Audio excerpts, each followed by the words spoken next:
Hey, I'm Gabriel Summers, and these are my covers. Which one was first, Gabriel? This one was first. I think this might have been. This was shot by Jason Morey, who is from the same town in Tasmania as where I'm from, which is kind of crazy. I grew up with him. He used to be a really good skateboarder. He started shooting photos, and that was shot in Sydney, and it was a battle. I remember it being really hard because there's not really much run up for how far the gap out to is. Right. And it was kind of when I wasn't really taking skateboarding that seriously. So it was kind of really strange to get this cover because I think it was even my first photo ever run. Wow. In Skateboarder's Journal anyway. Okay. So it was just like the cover. Bjorn Johnson, who's like an old pro skateboarder, he filmed it, and for some fucking reason his hard drive crashed, so there was no footage of it. So it was just like a perfect storm of like everybody doubting that I even did it, and then it was very convenient that all I had to say was, oh well, Bjorn's hard drive crashed. So it was just, I don't know, I think this cover was pretty bittersweet for me. But it was like, don't get me wrong, it was still like, And is cool that I got a cover, but is that well before Zero? oh yeah, this is well before like a lot of things. This is well before I was even really sponsored, I feel like. Gotcha.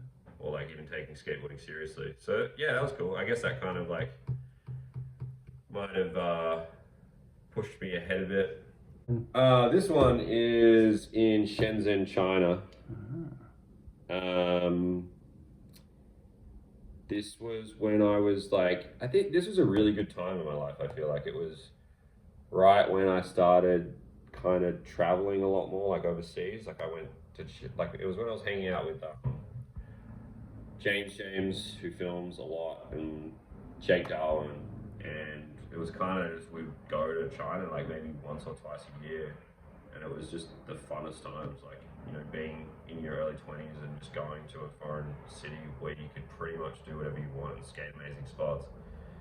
And it was at that time of your life where you could skate every day, all day, and it wasn't really a thing, Yeah. Like I think we'd come back from those trips and like everybody would get like 10 or 15 tricks. So it was like, but I remember there was a funny story about this.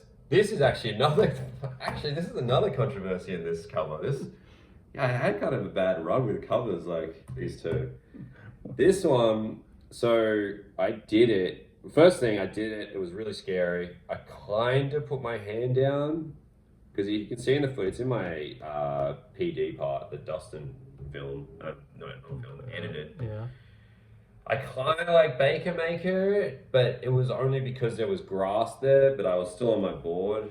I counted, and I was like, fuck it, I don't give a shit. Like, I'm not like a robot. Like, I kind of liked how I landed it. Yeah. You can even see in the footage, I was just like, fuck it. I did it. And I remember after that, I got violent food poisoning. Like, I honestly, the closest I've ever been to die, like feeling like I was going to die, was right after this. Like, it was insane. I landed the trick and that. Yep, I landed the trick, and I couldn't even drink a beer because right after that I just got so ill, like so fucking ill. To this day, I've never been this sick.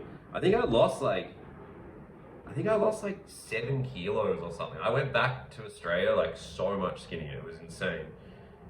All that aside, I thought I landed it. Darwen, everybody that was there was just like, yep, it's a mate, he did it, fuck it. Like it's a front board on a 15-stair high glass rail. I don't think anybody was really complaining about it. I wasn't either. I was like, I'm not trying to fucking roll away perfectly. Jake shot it? Yep, Jake shot it. Amazing photographer. That was when he was like, he would have been like 20, 21 when he shot. Like because he's a lot younger than me.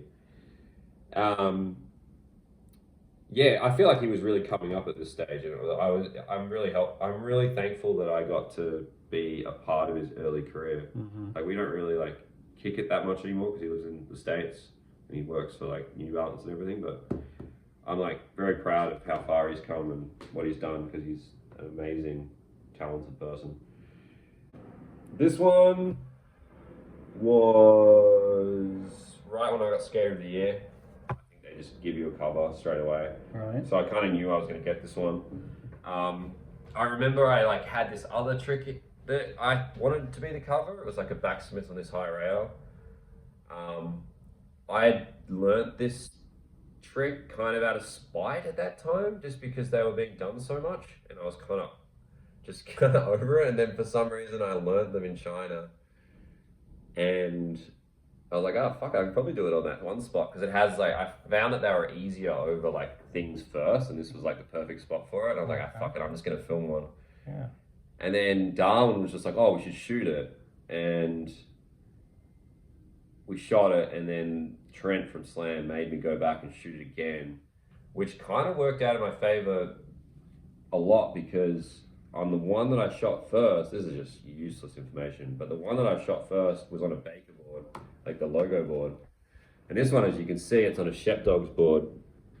You know, it wasn't because it was just a board that I had. Like I like the SHEPDAWGS, they're sick, but I didn't have any affiliation with them. But I remember that year I went to the States and stayed for 6 months, and because I was skating that board, a lot of the SHEPDAWGS took me in and like helped me out like a lot through my first couple of times visiting, and I'm still friends with a lot of them to this day. So that board really, this cover really helps me out in the long run in a weird way. You know, I'd made a lot of friendships and made it a lot easier just because I was skating that board, which sounds crazy, but it's pretty funny. And that's in Australia? Yeah, that's in Australia. I filmed that with one of my good friends who passed away, Tully. Most recently? Most recently. So this is in Copenhagen. It's very, very, very scary. Looks it. So it's shot by one of my friends, Sarah Meurle. Oh, she's like, that's right, on weekend. Yeah. Okay, I didn't make that connection. Yeah. So she's a professional skateboarder now as well, and she's a very talented photographer as well, who I trust. Who I've shot like a bunch of stuff with now. Yeah. She's really, really talented, really good person, and yeah, I think I like rode past this in Copenhagen Pro and was just like, oh, someone could drop in on that.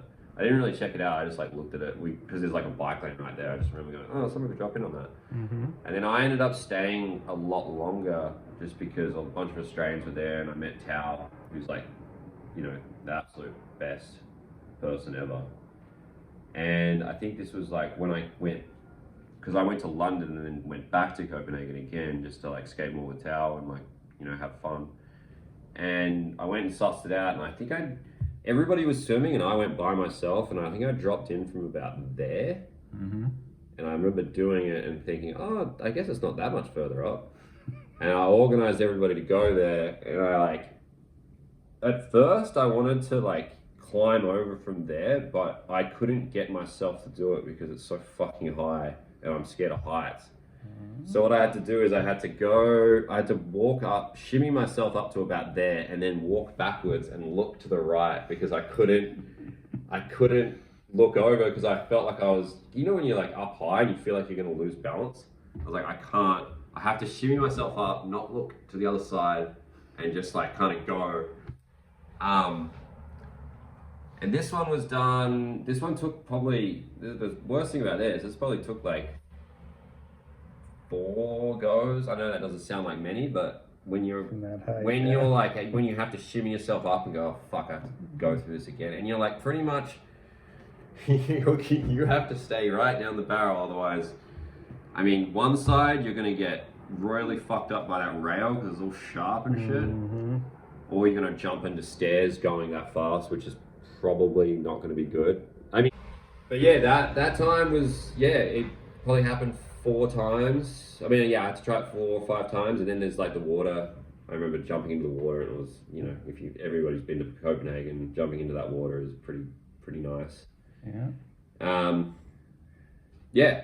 then but another thing that happened with this one, so I filmed it, and footage was fine. Tao filmed it great. It was good, and then come to find out that about 2 months after this happened, he went to Barcelona on a trip, and he was, I think, just like in the lobby of a hotel because he was just checking in, and he was literally on his phone for 2 seconds. He looks up, his camera bag, his laptop, everything gone.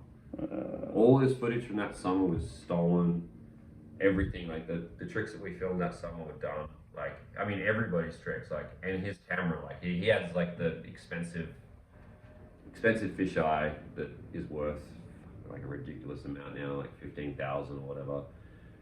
So he got everything stolen. So that trick got lost, and then this year I had to go back and do it again. Wow.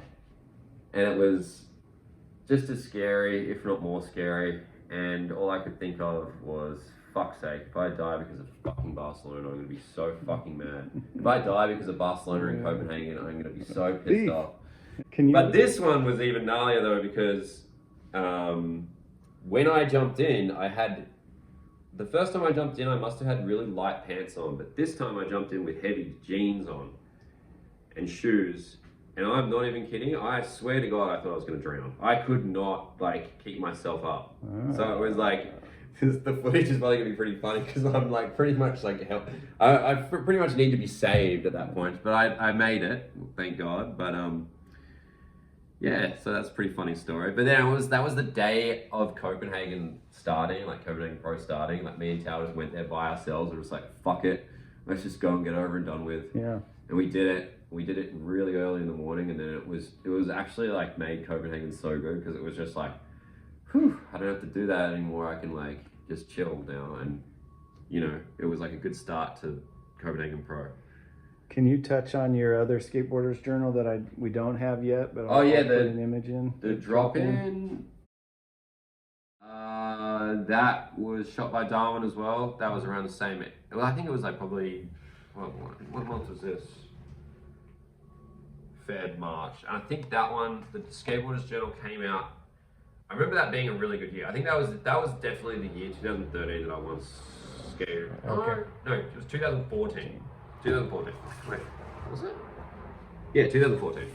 Yeah, so this 2014, comes out early 15. 2014 was a really like productive year when I was going on a lot of trips, and I think just the crew that I was with were very motivated. So I got a lot done that year. And I remember it was. Yeah, I think it was September or October, I mean, it doesn't matter. But we were working on a Skateboarders Journal interview like straight after this. And I feel like at that stage, it was just kind of like a add-on to like, you know, I kind of was progressing at that point as well in my skateboarding. Or like not even progress, I wouldn't say progress.